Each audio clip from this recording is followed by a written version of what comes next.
The bottom-up authority is where the federal government depends on the state and local authorities to enforce the policies.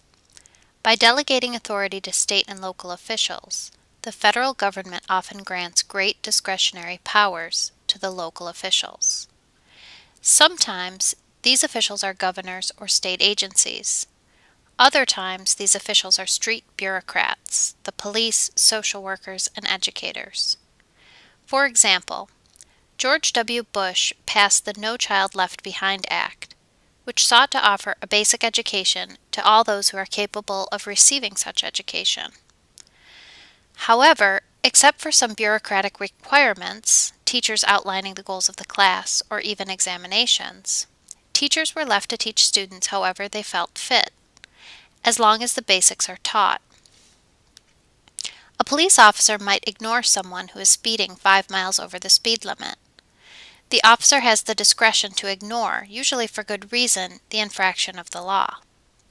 On the one hand, if the police stopped everyone who speeds, they might not be able to direct their full attention to more serious infringements or crimes. On the other hand, stopping all those who speed will most likely reduce those who would speed in the future. Since President Nixon, more and more authority over implementation of policy has transferred from the federal government to state and local governments, as categorical grants changed into block grants. Yet federal grants to the states have increased. The belief is that state and local governments do a better job at implementing policy since people, culture, and the situation differs from one state to another.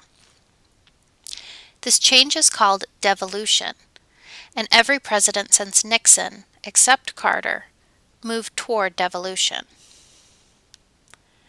So far, we have touched upon the role Congress and the President, state and local officials, and street bureaucrats play.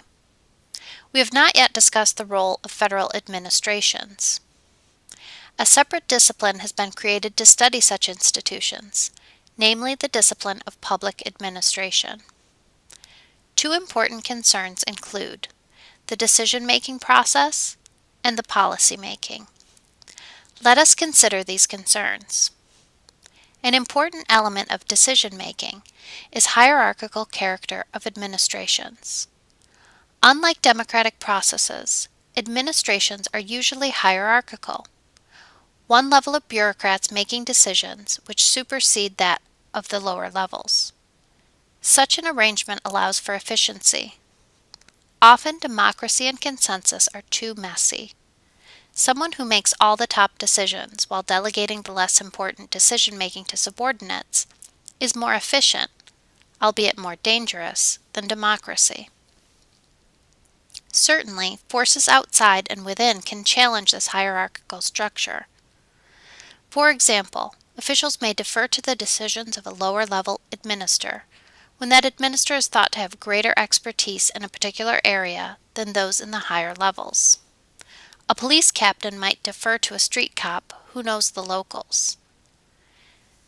External pressure can also challenge the hierarchical characteristic. For example, the military is the archetypal example of hierarchical decision-making. However, when the media reports of poor treatment of an enlisted soldier in boot camp, the public or political officials might disrupt the hierarchical order. Consider the World War II case, when U.S. General George Patton slapped a private for his cowardice. The media was involved, and Patton was temporarily removed from the campaign. For the most part, the daily operation of most administrators goes unseen. That is, a second characteristic of administrative decision-maker is low visibility. Agencies may hold hearings and invite the press, but it is usually ignored by the public. Low visibility allows for greater effectiveness. Consider the Cuban Missile Crisis. President Kennedy's administration contemplated the grave situation behind closed doors. Inviting the press could only hinder the decision-making process. A third characteristic is that administrations develop their own niche and personality. That is, they adopt certain values, often leading to conflict with other agencies. A fourth characteristic is that decision-making often heavily depends on expert advice and studies. Finally, often an administration bargains with other groups and other administrations.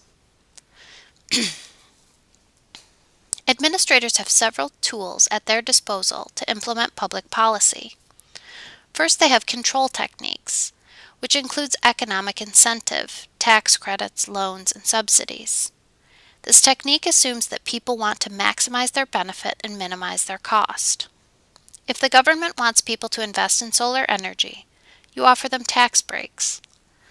Second, administrators can use hortatory techniques, which appeals people's sense of duty to one's fellow man or nature. This technique relies on volunteer actions and not rewards or penalties. For example, the United States Forest Service, an agency of the Department of Agriculture, reduced littering through a campaign using Woodsy Owl, who sang a catchy tune, "Give a hoot, don't pollute, never be a dirty bird." The third technique is the authoritarian technique, where policy is enforced through sanctions and penalties. For example, one may lose his driver's license if he receives too many violations. Proper implementation is as important as good policy. Poor implementation can lead to a worse outcome than if the policy were not law. Consider the drinking age example. Before the national drinking age, the doormen at bars would card people entering the bar. If they're 18 or older, they could enter. After the drinking age was raised, the doormen would only act as if they are carding people, allowing not only people between the ages of 18 and 21, but also letting people who are under 18.